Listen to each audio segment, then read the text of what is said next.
and we were flying back from Palanga to Vilnius. The pilot created a number 100 in the sky, 6 or 7 years passed already, and people are sharing the memories on every 16th of February. Do people write something positive, appreciate something? There was a trendy video on the TikTok how good the smell is and how good the lighting is in the restaurant of the airport. What are these assurance touch points or assurance contacts? Now when I'm working for the airports, sometimes maybe I just need to see the people in the terminals. Maybe we can see more smiles in the arrivals area where people meet and greet, having flowers in their hands and waiting for their loved ones, and that gives a view that your job is meaningful. Hello everybody and welcome to CEO Pitstop, the podcast where we discover people behind the titles. I'm Aušra Bijaminienė, leadership breakthrough mentor from Boutique Institute of Leadership, and I love helping people live happy and fulfilled professional lives. And today is a very happy day for me because I have a special guest, Simonas Bartkus, the CEO of Lithuanian Airports. Welcome, Simonai, and Hello. Thank you so much for coming here. Thanks a lot for inviting me. It's a pleasure to be here. Maybe it's one of the first of my talks in such a format.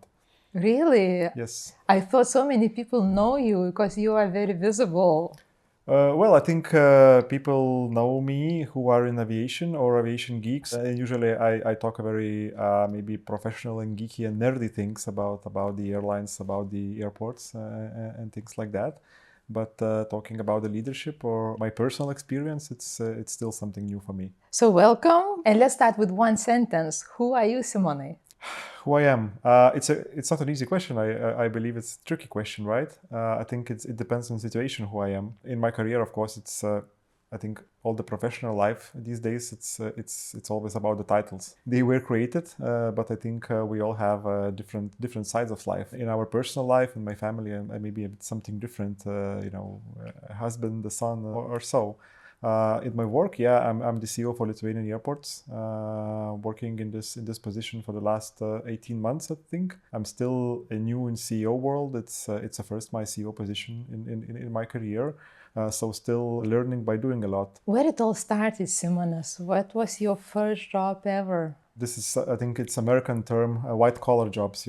I can say even my first job was a white collar job because when I was 16 or 15, I used to create websites. And that was 1998, 1999, when I think some people were still searching what is the internet and why we need a website. So I was kind of, I would say, a programmer by the day. And that was kind of my first jobs. I was creating websites. And looking forward in my early days and my student years, I did quite a lot of very different jobs. I was a movie critic at some point. All these very, very different things, teach me a lot from different angles of life. On one hand, I was writing the code for the websites or creating designs for the websites. On the other hand, I was writing articles for the journals or for the newspapers. So that was kind of various start, I can say. Vaikinai LT, Wow, one of the first dating portals in Lithuania, was also in your portfolio. Yeah, Vaikinai LT, that's a funny story as well. That was kind of dating site, but not only dating site. Back in the days, maybe the people our age can remember, we used to chat in the platforms like IRC, Mirk. Do you remember things like that? Mm-hmm. Where people were chatting with their computers, and these chats was very early days of chats. You cannot send a picture there or something else there. You can just type some text. It was kind of a copycat project because some guys from Kaunas, they created the website called girls.lt. And that was kind of a catalog of girls where girls could create their own profile and put the picture there. That was 2001? That was, around 2000, I think so. So when we are using Mirk, you get to know to some guy or so. So you cannot send a picture of yours through the Mirk. So what you can do, you can send a link to the portal like girls.lt / Aušra, and the guys can see your picture there. And so we copycatted the project, creating the same portal for males, and it was called vaikinai.lt. And even the funny item was that the digital photo was still a new thing. So one of the services Vaikinai.lt had, we had a post box in the post. People were sending the paper pictures of themselves to us, and we had a scanner at my home. And we were scanning this picture and then uploading to the portal. So that was kind of solving the problem of seeing the picture of newly met people on the internet. Sounds like a very funny job. You know, everything what you do being 16 years old, it's usually very funny. I mean, it went nowhere. I don't think we earned any money from that. It was kind of project without any plan where it will be going, and many things has changed, and just this project just died naturally because the social network started to creating, and it was not a problem, you know, to have a catalog of pictures, just a catalog of pictures. I mean, it sounds like a nonsense these days. What have you learned there these days? I think I learned in some cases you don't need to have an end goal. It's not necessarily to have an end goal. And I think many businesses is starting without a clear plan what will be the end goal in this project. We identified the problem just looking around what's happening on the internet. We saw a niche with a few of my friends, and we just said, you know, let's do it, and we did. And at some point we were relatively popular. You know, it was still early days of the internet, and a few thousand people visited the website every day, and there were fights inside, you know, about everything there.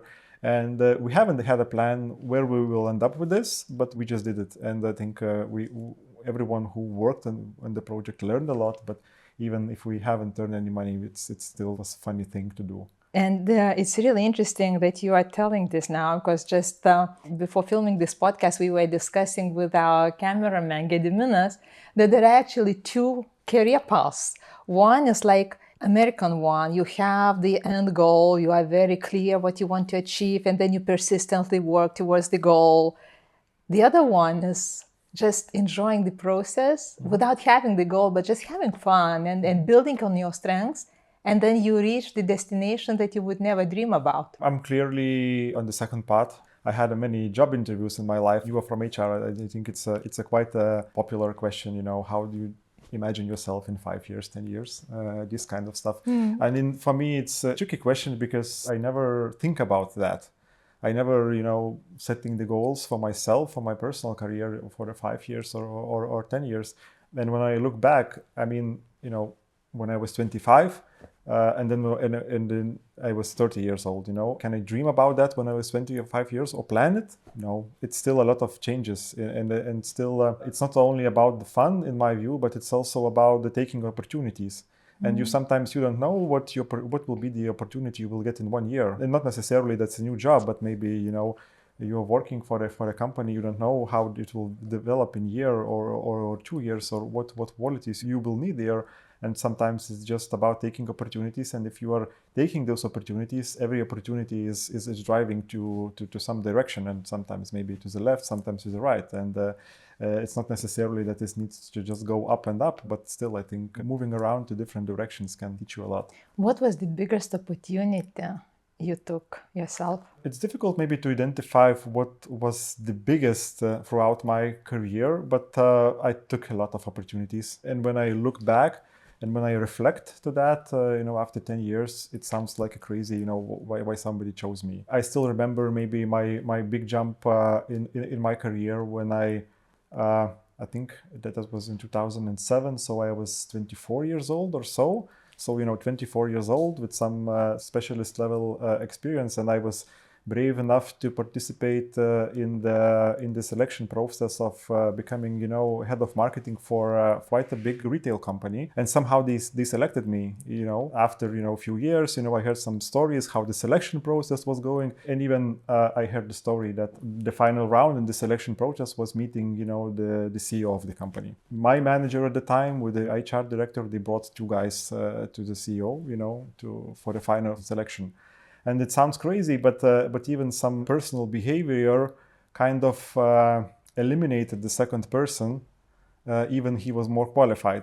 It's not by the book, but sometimes these things happen, and you cannot be in such a situations just if you don't take these opportunities. So first you need to take it and really see where it can bring you. What was this behavior? Even if it was not behavior, it was more about the looks. This company had a very strong corporate culture, and he was more like a easygoing guy, not following, the corporate look and corporate behavior, and he was just eliminated just by that. You can say it's not by the book, and you should not do, and company shouldn't do that, and manager shouldn't do that. But sometimes, it's just how it goes. And I think what happened there was that the decision was made like hiring the attitude, not the competence, because the competence you can develop, right? Yes, probably. What's your personal value that you would never compromise on? I think it's transparency. Especially, I think in the professional life, it's very difficult for everyone if the transparency is compromised. If you're hiding something or behaving differently with different people, I don't see situations where we can end up, positively creating something or solving problems or achieving something if transparency is not there. When you are CEO, I believe there are topics on your plate that are very sensitive, and you cannot always share everything with everybody. Mm-hmm. How does it work then? I think you can still be transparent by saying that, I cannot share with you this because, there are some sensitive, maybe personal things or other types of sensitivity, but you can still be transparent about that and why you're behaving like this. My career was related with communications. In communications, you sometimes, you are in a situation where you are having discussion in the organization, or you're having discussion with yourself, should we communicate that, or should we keep it maybe from the media, maybe from the company, from the staff, and so on. But I always tried to keep the philosophy that, and asking the questions, have we faced any problems because we were too transparent? And I think at 99.9%, that answer is no. Nothing really happens if you're just being transparent. You mentioned the job interview with the company, and it brings me back to the place where we met. I think it happened 4 or 5 years ago, and we had a discussion about your projects in employer branding. And I remember for me as Chief People Officer at that time, the story that you told about employer branding campaign when you took your employees and sat on the plane and you were flying the route of a certain shape for a reason. Tell me a bit more about this. Yeah, I worked for the airline at the time, and I think it was 2018. You remember the Lithuania was celebrating 100 years of restoring independence back in the day. And it was kind of challenge initiated by the president of Lithuania, how to celebrate this celebration in the most creative way.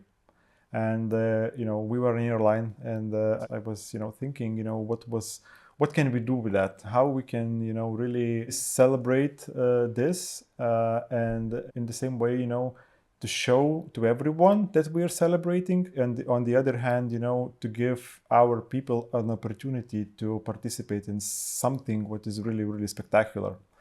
So what we decided to do, we took an aircraft, we filled with our staff and some friends around, 150 people or so. We just took a plane. We flew to Palanga on Lithuania coast side. And we were flying back from Palanga to Vilnius. The pilot created a number 100 in the sky, and the only way to see that is the app where it follows all the planes. And when you check the flight path of the specific flight from Palanga to Vilnius, it's not direct line, but it's just number 100. It was a spectacular experience for everyone who were on the plane. 6 or 7 years passed already, and people are sharing the memories on every 16th of February. And at the same time, it was really something experiential for everyone who was following the flight. And we got a lot of social media and media attention, not locally, but globally, that someone created that. And that was a very strong thing for our employer branding as well, because people from the outside seeing that wow, this company is doing something really cool, and I wanna be there. And then in the end, we also won the award from the president of Lithuania. That was one of the most creative ways to celebrate Lithuanians' independence of 100 years. So yeah, that's kind of lesson that sometimes when you want to do something spectacular, you really have to have things around you and see what your company can do in this situation. Because we applied to some international competition, I think international like marketing awards for the most creative campaigns of the year, and we applied to low budget category. But and then we got a lot of questions. That sounds like a very expensive thing to do. But if you have an airline, you have your pilots here, you have aircraft here, there. So it's not a high budget campaign for the airline. If you need to purchase everything, then it's a different way. But I think it's a lesson here that you sometimes just need to look around what tools you have and how they can people from the outside can see it very, very different way.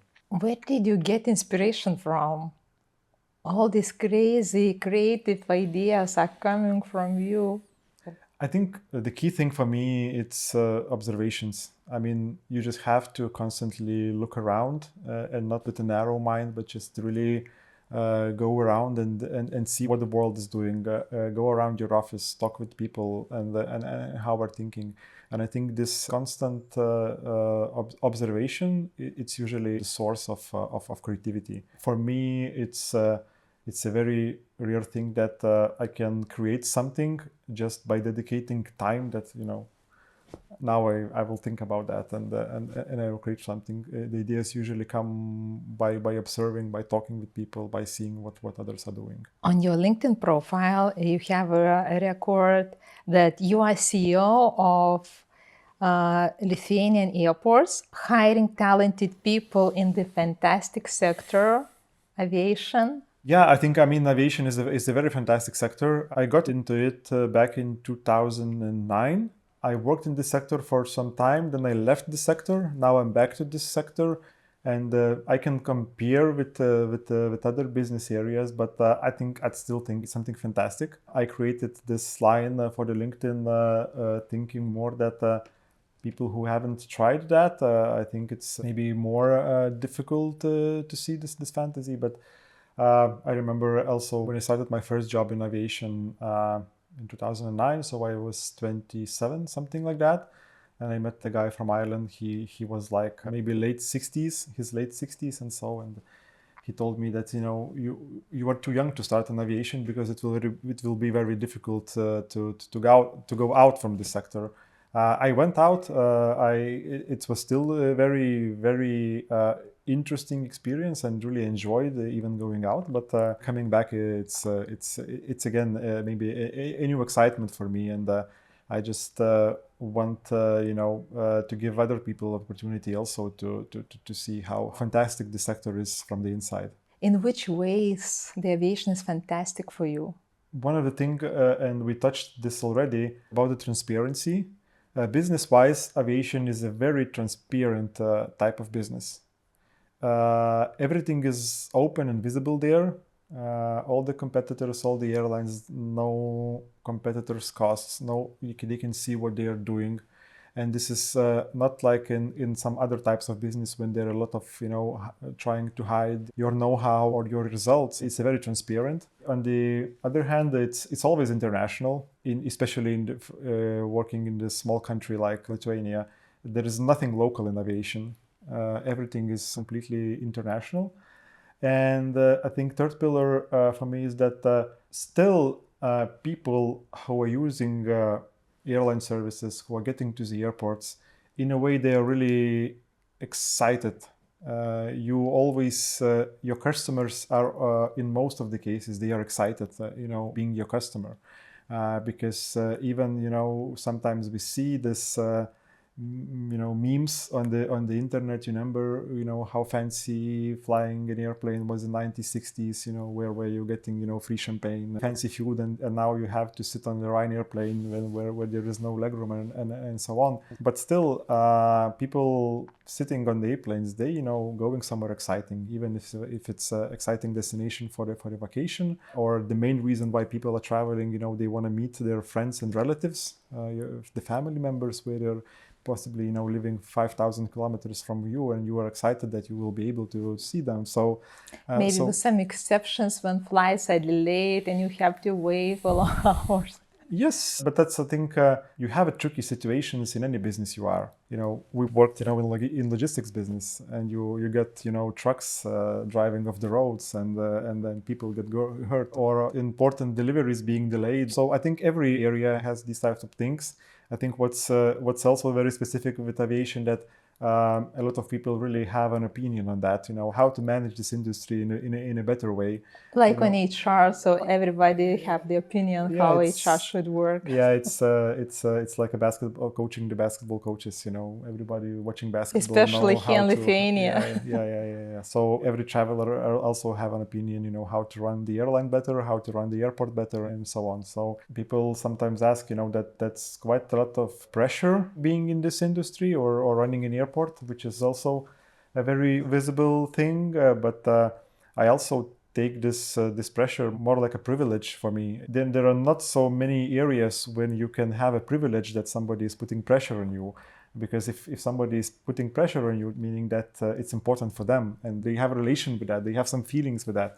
It's not like a very just a transactional item. I just went through the airport and who cares, But with my team, actually, we have this. I think it's from the lean methodology. We have this SAICHI meetings every morning.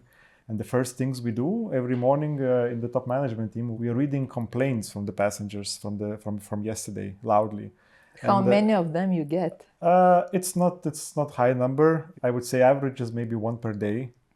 Having in mind that we have around 20,000 passengers passing the airports through the day, it's usually one or two. And when you're reading it day by day, it's sometimes it's different, sometimes it's repeating, and then we need some maybe correction actions with that. And it's very easy, to be in a situation. It's really very natural that you get used to it, and sometimes start making jokes like that. People again, they are complaining about the bad sign or bad smell in the toilet. But I think it's a privilege that people care, to report that. People care, to tell you that that's the area where you can possibly improve. I know that in many different business, it's very difficult to get the feedback from the customers. Yeah, if you are in B2B, you have big customers and you can talk with them directly, but I don't know if you are running a retail store where thousands of people are also passing by, and usually they don't tell you anything. They just sometimes maybe just leave you. But do people also write something positive, appreciate something? Actually, they do. I saw how challenging is for other businesses to get any positive feedback from the customers.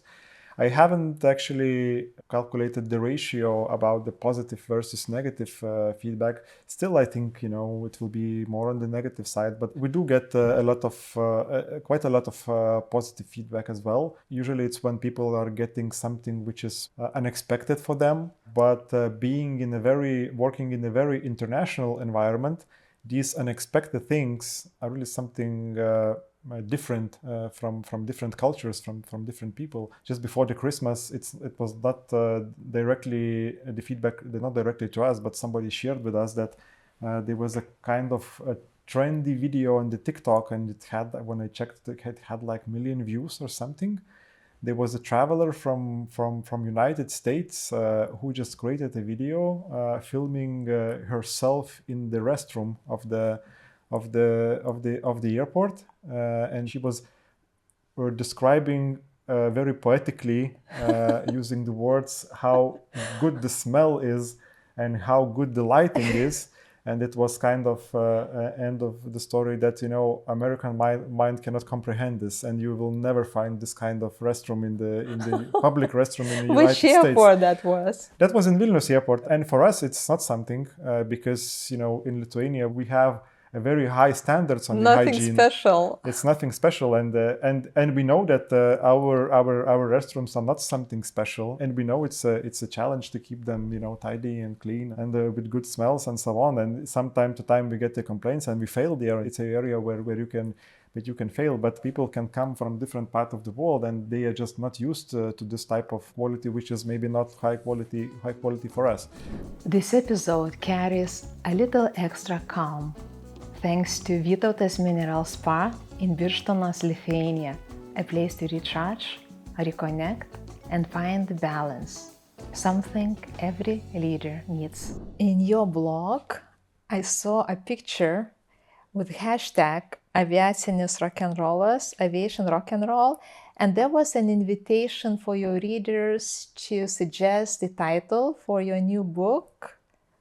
Where is it? How it lives now? I think I failed this in a way that when you have a clear vision and you say it loudly, you sometimes maybe just start feeling that you already did it. I haven't still finished my book, and I have a promise to my readers to finish sometimes. I think I will do that. Maybe not today, but I actually have at least 2 books half written. But because I'm not maybe concentrating on this goal strong enough, it's kind of taking too long, and then you start rethinking and rewriting from the scratch. Aviacinis rock'n'rollas, this hashtag, it born in a very holistic way, I would say. 10 years ago or so, I started to write short stories on the social network when I was telling funny stories from the airline industry and just explaining for the general people, how it's in aviation. Because it was holistic, I think it worked for me a lot, and it was becoming trendy. I overreached with my promises with the book. I still kind of keep my promise, but I think it's not today on my agenda. And your 2 books almost finished. About aviation? Yeah, it's about the airline industry. It's continuing, I think, on this hashtag Aviacinis rock'n'rollas, Aviation rock and roll. You talked about pressure as a privilege, and this is my first time when I hear pressure to be described like this. You have much stress at work. What is your way to charge your battery, to relax or detach yourself? I'm still not sure that I am good with that. I think I'm still learning how to deal with the stress. I think really my approach on this that's sometimes when I get pressure, I just put it aside and thinking it's my privilege that I get it. I do have some, let's call it maybe hobbies where maybe I a bit disconnect from the stress. One is actually running. I do quite a lot of long distance running for the last 10 years, and I see in a way it helps me to disconnect. I'm really also a hard reader. I read a lot of books on the Goodreads platform. I usually set a target of 50 of each year. Some years I reach that, and sometimes even I overreach that. I think last year I failed with that, but I don't take this as a lose or a win. It's more like some kind of metrics you can follow yourselves. But I think reading also gives kind of calmness. Even I'm not reading fiction books a lot. Most of my reads are non-fiction, but I don't read about aviation mostly. Out of these 50 books, I don't know, it's 2 or 3 per year, which is about the industry I'm in. I read more about different things. What are these, Simonas? It's a very different. I recently read quite a lot of history books, especially about the periods or the geographies where where my knowledge is low on these specific periods, on specific geography. And sometimes I just read biographies is also my kind of favorite thing to relate with someone, but also the biographies of very, very different people, from the sport coaches to businessmen and How do you select those people or those books? Usually it's a very simple way, just by recommendations of my friends or even the public recommendations I read on the newspapers or the magazines. And I use a Goodreads as a platform, and I think in my want to read folder I have 500 books or something like that. I know that I will not read that, and it's kind of, when I'm in a situation which is quite a rare situation that I need to think what to read next. I looked at this folder, but usually it's kind of, list. It's more like a random selection, or more just selection by the mood. Okay, that's maybe can be my next read. What would you recommend as a good book to read for the CEO? In my opinion, if it's not the one book you read in 5 years, try to read as many different books as you can from a very different topics. At least for me, it gives quite of wide angle on one hand. On the other hand, you cannot be bored on one topic.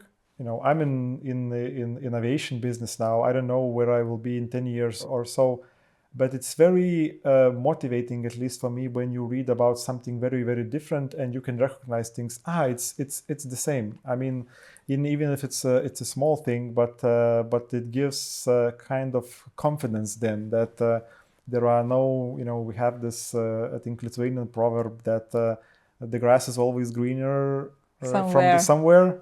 But I think these things kind of, at least for me, it gives some calmness that okay, if you face some challenge or you feel bad, in reality that it's, the grass is not greener somewhere else. With the books, for me, is the same. I feel like books are like people. They come to our lives when we are ready. And I have a bookshelf of physical books. I love collecting physical books. And I buy them and I put them on the shelf because usually I don't have time to read all of them. And then in 1 year or 2 years, I just come, wow, I have it. I don't even need to search for it, that I have it physically and I have it in my list, but then time comes and you read it. At least for me, that when I read more, then I want to read even more. So this is kind of more like it becomes a daily behavior, and it works vice versa. I think last summer I maybe had more work and more stress at work, and at some point, I stopped reading. And then when you stop and you lose this daily behavior, then it's kind of I haven't read, I think, even a page for a month or so. But then when I jump back, and it's kind of, I usually read in the evenings, and sometimes I can get myself that I wait for my evening when I have an opportunity to read something. So, and it's very similar with me with running. I started running before, I think 10 years ago or so, and it was more like for my weight control and my health reasons. But now I see that when I do the same every day, it's very easy to continue, and I can continue, for half a year, just run every day. But if I stop for a week, then it's very, very challenging to come back. But I think it's more like addiction type of thing. You started running 10 years ago, but now in your collection you have 13 marathons. Something like that, possibly. I started running really as a sports, but at some point, I understand that if I want to continue this, for long, I need some kind of, you can call it, dopamine injections or so. So, participating in the mass events like city marathons or so, it gives you some boost to continue that. On the other hand, you need to prepare for that. So it gives discipline that at least, a few months before the marathon, I'm not questioning myself, should I run today or should I not, and not look to the weather, what's outside. What's your next marathon? Actually, I don't know. I don't have next goal with that. I think I run maybe 13 marathons, and I haven't repeated any of marathons. So all these 13 were in different cities. I don't want to repeat that. It's funny that there are more and more marathons where it's difficult to get in for leisure runners like me, because it's sold out 1 year before or so. So now again, it's a bit even to challenge to plan the next marathon, but I think I will run one more in next autumn or next year. I'm not creating pressure for me on this, but when I feel it's right, and it's when I maybe see an opportunity where you can register myself, then I will do that. I'm not the person running marathons. And I do understand that for you it's like a health benefit, also discipline. Is there something else why you run these marathons? I'm not that type of guy who is promoting that running should be for everyone, and I'm going around and trying to convince people start running. You will see that it's a very cool thing to do. I'm really sure that it's not for everyone. Marathons, it's not getting easier. It never gets easier. But at least for me, it works in a way that other things in life looks easier when you do marathons, because and even not directly related to sports, to other sports, or even situations in life, in your business or in your work. I find myself that it's very annoying or whatsoever. I felt that when I was running marathon, it was more difficult than this. So maybe it gives a perspective that things are easier in a daily life. I asked you to bring one thing to the podcast that represents you the most. What did you bring?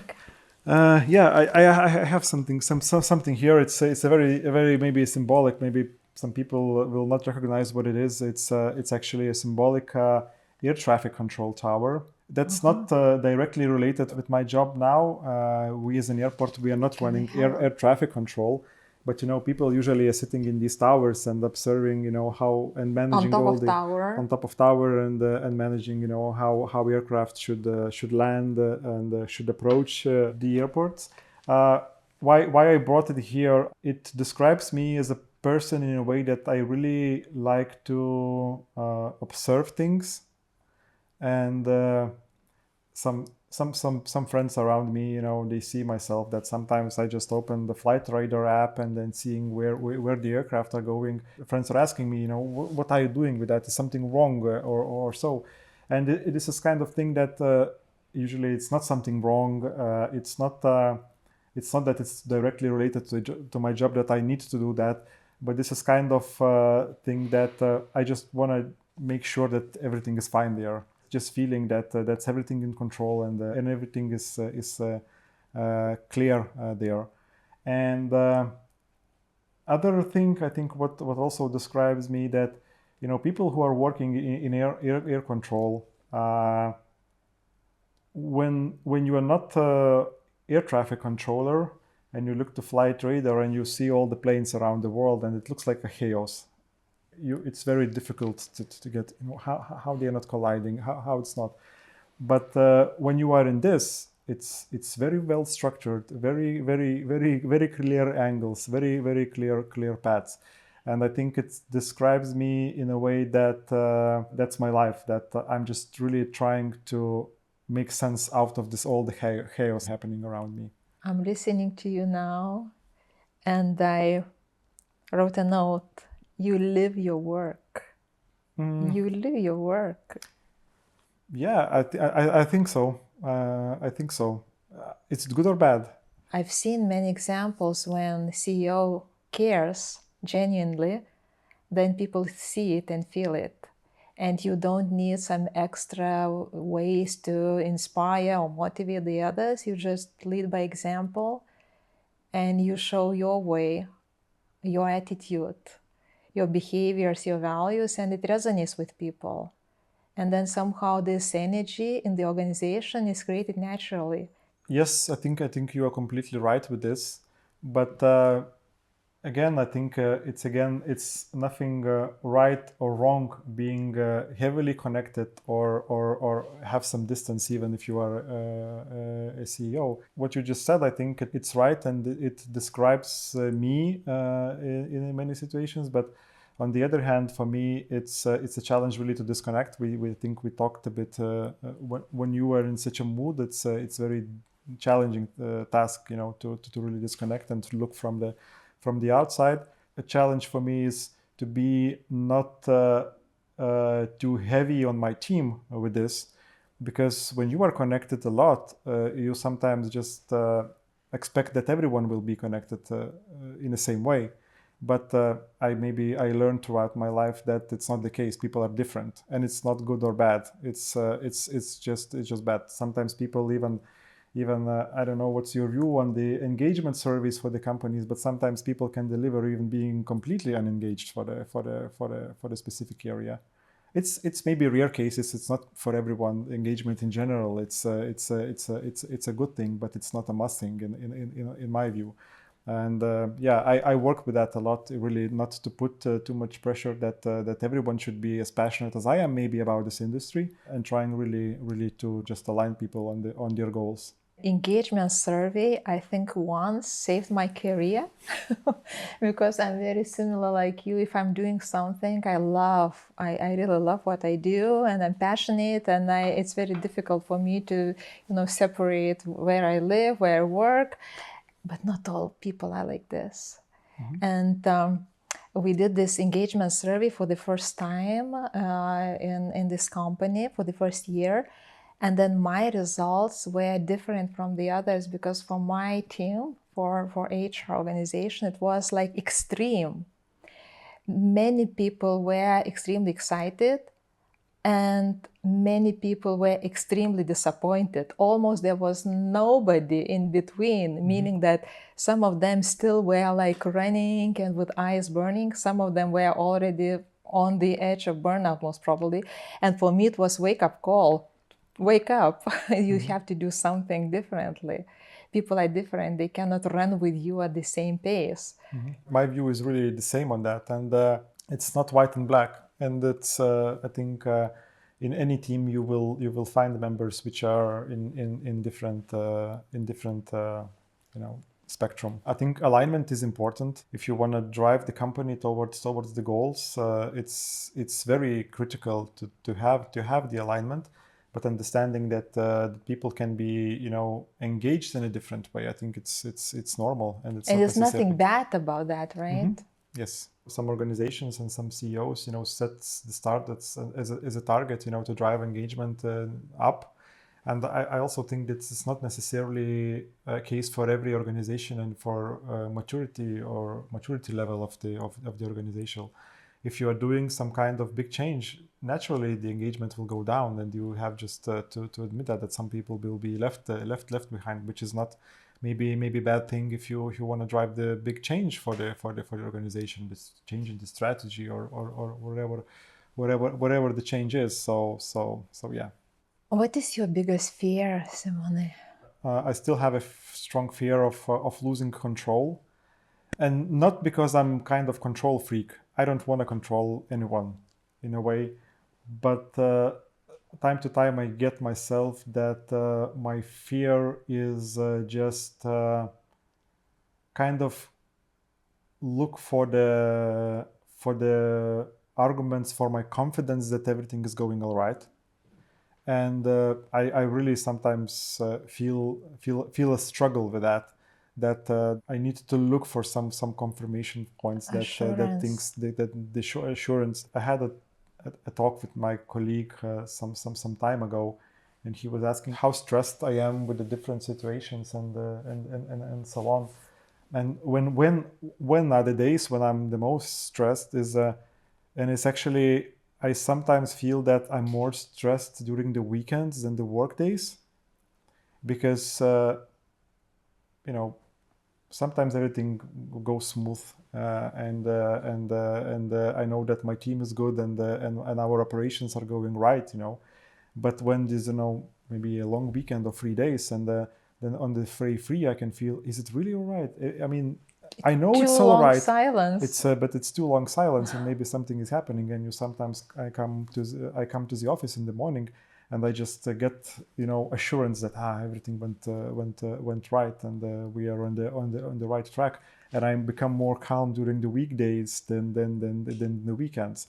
I know it's a problem. I know I need to work with that, and that maybe my maturity and maybe my experience as a CEO is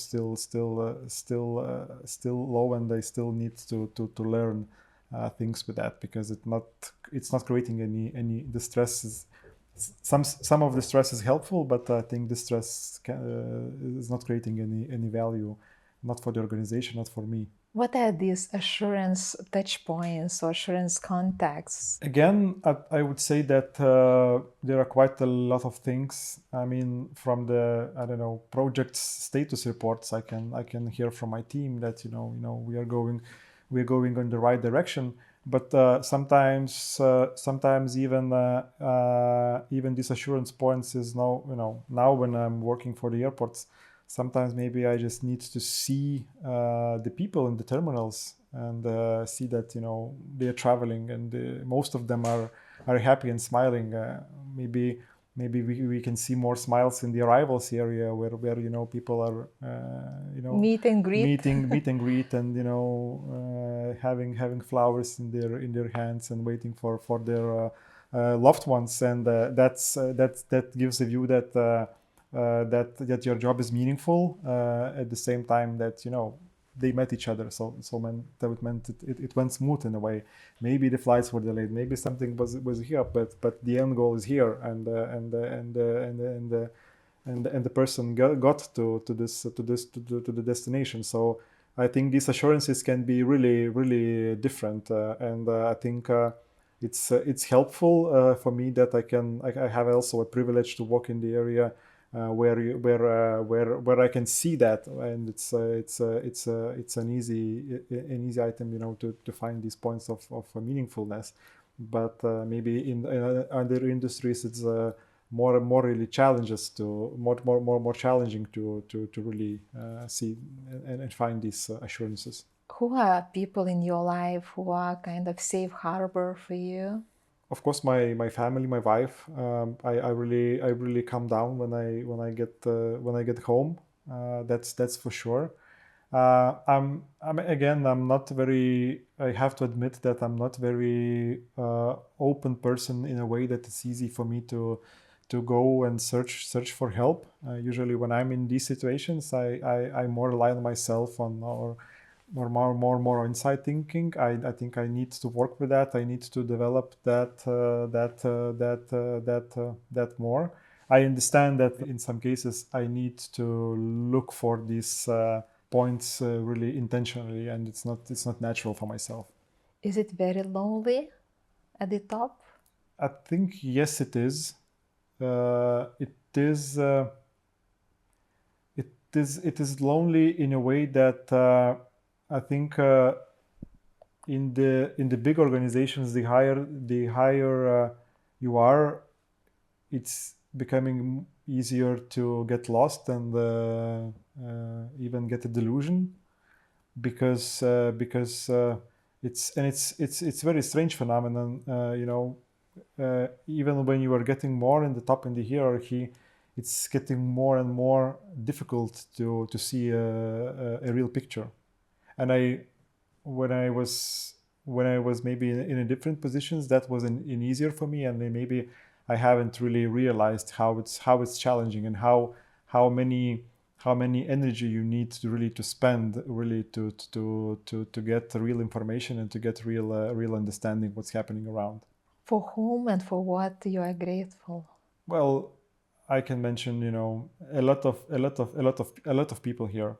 Starting from my family, from my parents, from my brother, from my wife, which is really calming me down in many areas. Even I started my blog 20 years ago or so, and in a way I was really an experienced manager by that, and I got a lot of feedback from my early blog readers who said, you have to go to the airlines, to the industry, and whatsoever, and they were really strong drivers me to believe in myself, because I'm kind of type of that confidence maybe is not my. I'm not high with that, so a lot of people really whom I met through my career and for my life, it's I can really be helpful for them, and even if some of the experiences with the people went bad, but I think many people really teach me a lot, and on who I am now. What you would advise the 20-year-old self? Take any opportunity you have, you get. It's very difficult to drive yourself to the wrong direction, and the younger you are, the easier is to come back. Trying different things. I'm not maybe suggesting do some some crazy stuff, but if you get a proposal and it sounds fun for you, just take it and try it, and then you will see where it will lead you. It's not necessarily everything should go through your kind of big goal you have. Thank you so much, Simona. Is there anything that I haven't asked you or you just want to share? I have had a chance to really thanks for giving an opportunity to see some questions before the podcast, and it gave me quite a lot of thinking also because some of these questions are not I am thinking about. It's still, I'm more like a hard practical type of guy, and it's easy for me to explain, you know, some business decisions, but speaking about that, it's a great privilege to have this opportunity here. That's why we are having this pit stop. Thank you so much for coming to me to Birštonas and for having this amazing hour. If you enjoyed this conversation, don't forget to like, comment, and subscribe. There is much more to come.